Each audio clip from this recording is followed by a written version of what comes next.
அனைவருக்கும் ஆசீர்வாதமான நாள். இன்றைய நாளிலே நாங்கள் தியானிக்க போகிற வசனம் ஆதியாகமம் 41ஆம் அதிகாரம் 33 தொடக்கம் 40 வரையான வசனங்களை பார்ப்போமேயானால், விசுவாசம் பலத்தை தரும்.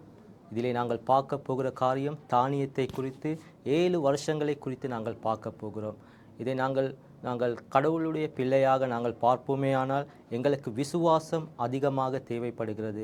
நாங்கள் விசுவாசத்தினாலே நீதிமான் பிழைப்பான் என்று சொல்லப்படுகிறது. நாங்கள் விசுவாசத்திலே எதை நாங்கள் விதைக்கிறோமோ அதை நாங்கள் பெற்றுக்கொள்ளப் போகிறோம். தானியத்தை நாங்கள் விதைப்போமானால் அதைக்குரிய அறுவடையை நாங்கள் பெற்றுக்கொள்ளப் போகிறோம். நாங்கள் தேவ பிள்ளைகளாக இன்றைய நாளிலே நாங்கள் சிந்திக்க வேண்டிய காரியம், தேவ ஆவியானவர் எங்களுக்குள்ளாக கிரியை செய்யும் பொழுது, தேவ ஆவியானவர் எங்களுக்குள்ளாக உருவாகும் பொழுது, அவர் எங்கள் சூழ்நிலைகளை மாற்றி நாங்கள் செய்கிற வேலைகளிலே நாங்கள் கையிடுகிற ஒவ்வொரு காரியங்களையும் ஆண்டவர் எங்களுக்கு விசுவாசத்தின் பலத்தை எங்களை கொடுக்க வல்லமையுள்ள தேவனாக இருக்கிறார். இன்றைய நாளிலே உங்களை பலப்படுத்துகிறேன். இந்த நாளிலே உங்களுக்கு ஆசீர்வாதமான நாளாய் அமைய வேண்டும் என்று இயேசுவின் நாமத்தினாலே நாங்கள் உங்களை வாழ்த்துகிறோம்.